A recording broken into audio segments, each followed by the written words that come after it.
Boss, paano yung mga media na nagbalitan sa 17 OFW sa Qatar?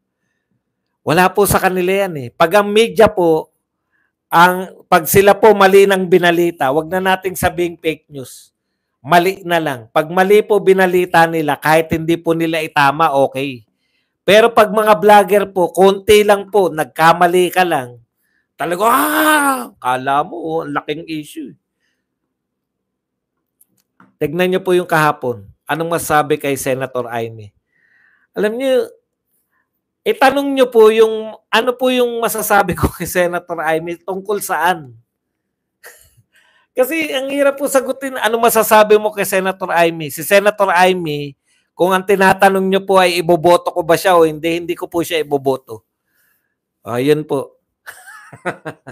Walang opening statement. Kung hindi po complete thought yung tanong kung ano lang po yung naisip kong tinatanong nyo kasi hinuhulaan ko lang yung tanong nyo eh. Ano masasabi mo kay Senator Amy? Malamang ang tanong nito kung iboboto ko ba o hindi. Hindi ko po iboboto si Senator Amy. Ngayon kung hindi po yan yung tanong nyo, pwede pa po kayo magtanong. Bakit puro mga vlogger na sumusuporta kay FPRRD ang pinapatawag sa TRICOM? Correct. Ganito po yan. Kung mapapansin nyo po, hindi lang din po si BP Sara yung mayroong confidential fund. Pero bakit si BP Sara lang po? Hindi na po sila nagkukunwari. Ito pong hearing, pinamumukha po nila na itong mga hearing na to ay para sa inyo. Meron naman po pro Marcos si Pebbles Talakera nga po. Ako din po, host No Marcos again. Pebbles po yata nag-iisang Marcos vlogger, Sir Buds. Kasi may papel siya. Hindi po siya kasama sa iniimbestigahan sa fake news, kundi magpapatotoo po siya na may fake news. Ayan eh. Madami palang naniniwala kay Marcos na addict. Sa Hawaii noon, nagda-drugs na yan, nag-umpisa sa marijuana, ngayon cocaine na, tinitira. Angelito Ramirez. Wala bang opening statement si Models of Manila? Yun ang hinihintay ko eh. Sabi nga ni Attorney Claire, kung yung info di galing sa mainstream media, fake news daw. Kaya kapag media nagsabi di yan fake news, sabi ni Yusek, correct. Ganun po ang paniniwala nila. Kaya po siya, mahirap po talaga yun. Napaka one way. Diba? Napaka one way. Okay. Pwede bang i-contempt kahit di umattend? Opo, yun nga po yung kinocontempt eh. Kaya po sila kinontempt dahil hindi sila umattend. Yan. Kaya po sila na-contempt. Ba't sila Doc Lorraine at Ka Eric contempt na naman? Kasi nga hindi sila umattend. Puno na yan, boss. Ano yung puno na? Basta matalino, walang tanong po. Solid Duterte Melbourne, Christian JTV. Kaya nga po, gusto natin na pumasok sila. Yun po yung purpose natin, di ba? Kasi nakakalibang din po yung may kakaiba eh. Okay, Sir Bats, ilang buwan ba tatagal ang oral argument sa dahig? Hindi po oral argument ang tawag doon. Talagang hearing po yun. Matagal po, taon po sa sa dahig. Kaya nga po pinapayagan nila yung provisional release eh. Need ng documents or legal para maiuwi si FPRRD. Legal mo ang needed. He had new lawyer and calibers. He had good lawyers, calibers. Hindi ko po makuha yung kung ano po yung ibig nyo sabihin. Kung need ng lawyers po, magagaling po yung lawyer ni Tatay Digong. Kaya hindi ko po makuha kung ano po yung gustong sabihin. Ulitin nyo na lang po. Tanim fake news, sinasabotahin Duterte supporters, ingat-ingat po. Namiss kita ng 1 minute, Sir Buds. Naawa ka sa Batan contempt. Kasama ni Alice, pero kay Alice di ka naawa, ikaw talaga, Mang Kanor 2 ka lang eh. naawa ka sa batan na nakontempt. Hindi ko po nakuha yung batan eh. Bata na nakontempt kasama ni Alice pero kay Alice. Naawa ko kay yung isa. Oo. Kasi parang wala naman po siya.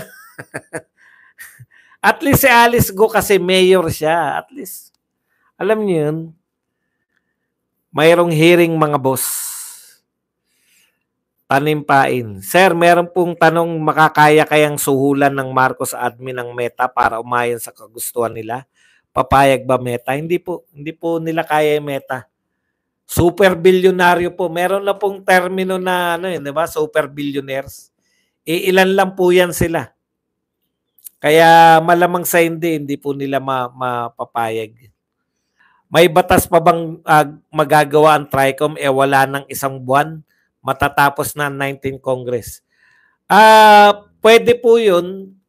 Pwede naman pong continuation yan. Halimbawa, nagpasa sila ng batas o kaya may recommendation sila. Pag pinick up po yung recommendation nila na next Congress, pwede pong ituloy yun para gumawa ng batas. Pero so far, wala po eh. Wala po tayong malinaw na batas na magagawa sila. Yung sinasabi ni Abante na i-regulate niya yung sasabihin ng mga vloggers, napakalabo po nun. Halimbawa tayo nagla-live. Babantayan nila lahat na nagla-live. Mahirap po yun. Kaya mas maganda pa nga yung i-organize na lang. Diba? Tapos may mga pamantayan parang KBP. Ayun. Ano bang ginagawa ni Paduano sa opisina niya ang i-contempt ang mga kalaban niya? Parang si Torre lang, trabahong tamad, Sir Badong. Hindi naman trabahong tamad yung kay Torre. Lusob nga ng lusob. Hindi po matatawag na tamad pa yun. Hindi naman ako maniniwala na tamad yun. Pwede nyo sabihin na yung trabaho ni Torre sumunod lang na sumunod nang walang question, di ba? Hindi nagko-question eh. Pero sabihin nyo pantamad si Torre, hindi naman siguro. Hindi tayo natutuwa sa ginagawa ni Torre, pero na to the point naman na describe siya ng basta na lang. May tamad pa bang gano'n? Ang sipag nga manghuli. Pwede nyo siyang i-describe ng iba, pero hindi po tamad. Halimbawa, pwede natin sila i-describe na walang ano sa kanya, hindi yung pagkilala sa mga rights ng mga tao, mga ganun. Pero never naman tamad. Ang layo naman ni Torre sa magiging tamad. Wag na kayo magtanong nasan si Lisa Marcos. Nakikita nyo yun, di ba? May mga video na si Lisa Marcos na narito.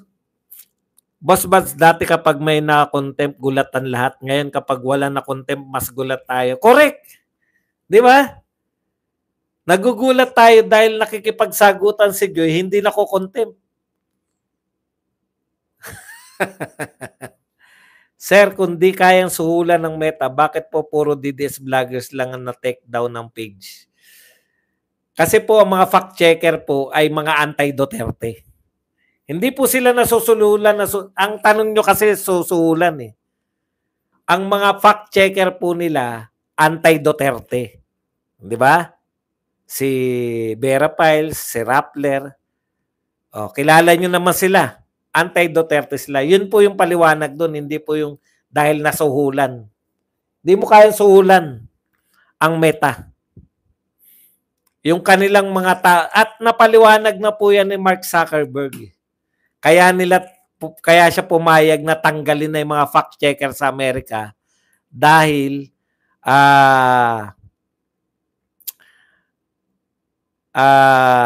may politika.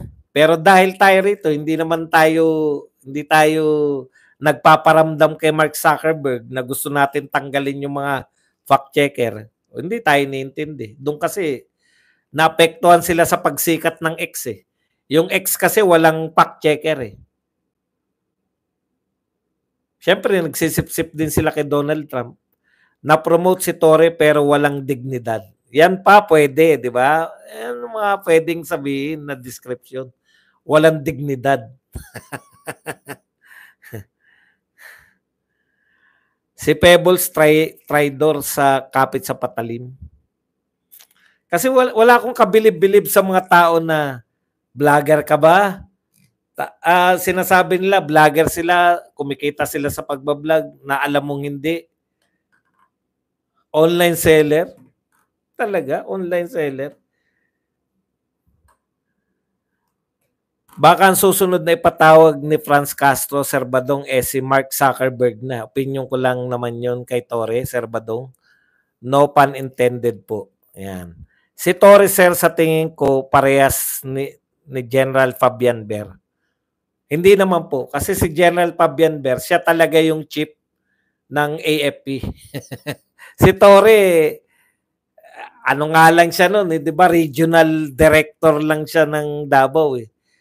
Kaya siya galing nga, nagipit nila si Pastor at itatama ko po hindi po nahuli si Pastor, sumuko po si Pastor kay Buloy. Yan, itatama lang natin yan. Ang dami pong fake news dyan.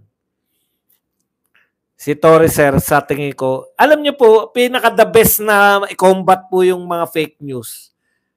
Yung maging katiwa-tiwala, yung mga dapat merong ding katiwa-tiwala na gusto nyong pagtiwala. Halimbawa, ang sinasabihan nyo ng fake news yung mga vlogger, pero nakita nyo naman po yung ginagawa ng media, hindi naman po sila nagpe-fake news, namimili lang po sila ng balita. Tignan natin sasampulan ko kayo. Ito, hindi ko pa po ito nakikita ngayong araw. Tignan lang natin yung mga sikat. Inquirer. Tignan lang natin mga balita nila ngayon. Ngayon lang po to. Yan. Kanlaon. Di ba? NBA. UAAP. Earthquake. Comelec. Dennis Padilla. Aftershock. Lito Atienza. Valor. FPJ Panday. Di ba? Asan dyan yung balita tungkol kay Joy Cruz? Wala, di ba?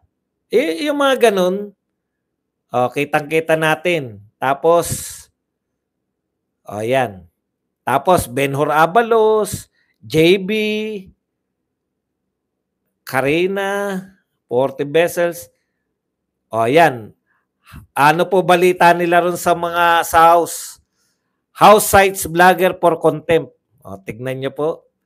Binalita nila yung kapiraso nangyari, yung kinontem, pero hindi nila nabanggit man lang si Joy. Yun eh. Yun yung sinasabi. Sample lang pa natin na isa pa, Philippine Star. Philippine Star. Ano po mga balita nila? Hindi po siya totally fake news na may balita tapos iba binabalita. Namimili po sila ng mga binabalita. Yan, Navy First Missile Guide. Marcos, Araw ng Kagitingan, Supreme Court, Aslambino to explain, PWD ni Soto, Politics, yan. So wala, si international lawyer, Badoy Celis Sasot, Lopez ordered detained. Under oath blogger accuses Roque of spreading fake news. Di ba? Panay po yung mga pabor naman sa mga Duterte, wala po silang binabalita. Binabalita nila, contempt. Tapos si Talakera, binalita nila, pero hindi si Joy Cruz. Ang haba po ng oras ni Joy Cruz kaysa kay Talakera Mas mahaba po yung oras na ginugol nila kay Joy Cruz. Pero never pong maibabalita si Joy Cruz sa mga dyaryo natin. Yun yung halimbawa ng ginagawa ng mga mainstream media. Selective. Kung ang ibabalita namin, yung pabor sa amo namin.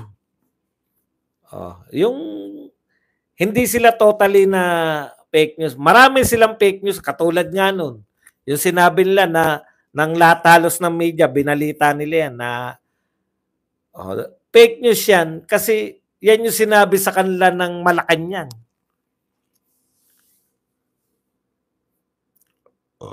Kaya yun yung alma sa kanila eh. Kuha kayo ng kuha ng video tapos ikakat-cut nyo. Kaya yun po ang advantage ng mga vlogger. Laging naka-live, laging naka-live. Correct. Yung selective nila, selective sila na pagiging bias, papaboran nila. Halimbawa si Pebbles, halos lahat ng dyaryo, halos lahat ng news, babalita si Pebbles. Nung nanonood ka naman ng live, si Pebbles ay pumasok after ni Joy Cruz. Yun na yung highlight eh. Kumbaga si Pebbles parang kumbaga sa basketball, yung kabuuan ng laro, first half, Meta. Second half, Joy Cruz na. Tapos yung panalo na yung kalaban, yung ipapasok na yung mga bangko, di ba ganyan yan eh. Pagtambak na, papasok na, ilalabas na yung mga mga ipapasok na yung mga bangko. Yun po yung panahon ni Pebbles na pinasok lang po yung shot sa mga bangko na. Kumbaga, endgame na eh. Ang highlight nito yung kay Joy. Yung sagutan ni Joy tsaka ni Abante. Pero pag ang binabalita nila, yung panahon na ting-ting-tining na. Ibig sabihin, tapos na halos yung laro, dahil tambak na yung kalaban, ipapasok mo na lang yung mga bangko. Kumbaga sa basketball, eto na yung mga last 5 minutes na ipapasok mo na yung mga bangko dahil hindi na makakahabol. So si Pebbles, yan yung time ng mga bangko na yung paglalaroin. Pero, pagdating sa media natin, parang yun yung highlight na naganap na yun na yung pinaka-highlight, si Pebbles, tsaka yung pagtatawag ng last 2 minutes. Yan na yung binasa na yung mga iko-contempt. Kita nyo yung dyaryo? Pero yung pukpukan ni Abante tsaka nito ni Joy, hindi nila na binabalita. Kasi sisikat si Joy eh. Garbage time na. Tama. Unlike sa mga vlogger, eto yan, narito kami. Pe-present namin sa inyo live. Si Pebbles panggulo lang. Pang finale pala si Miss Joy, checkmate si Abante, sabay hugs. Kaya ako never na nanonood ng TV, nasira na lang ang television ko, di na nagamit. Ang tanong dyan, may nanonood pa ba sa TV ng balita? Puro na SOCMED at cellphone ngayon. Kaya kahit hindi nila ibalita, si Joy, alam pa rin ng tao ang nangyari. Yun po yun, di ba? Yun po yun eh. Meron kayong mga hindi binabalita na nakukuha lang namin sa mga vlogger. Tignan nyo po sa mga vlogs ngayon, di ba? Pucha, Joy ng Joy. Joy, pati po mga kalaban. Pati po mga kalaban natin ng mga BBM vloggers, topic din po si Joy. So, ibig sabihin, wala na talaga kayong power. Mawawalan talaga kayo kasi yung mga gustong balita ng tao, hindi nakikita sa inyo. Paano nila papakulong si Sas? Nasa ibang bansa siya at protected ng international law. Ayun nga po eh, 'di ba? Yun yung sinasabi natin na hindi na rin po nila maikatwiran ngayon na yung talagang sila po yung nasisira eh. Magko-contempt ka tapos nasa ibang bansa. Parang wala naman tayong ka-power-power pag kinontempt mo. Napapahiya lang sila. Samantalang tayo, isang request lang, putya, hindi pa nga request. Wala pa nga nagre-request. Tayo lang nag-request din. Ibang-iba talaga eh, no? Tas, alam na natin lahat na mga, yan nga yung unang question nyo, di ba?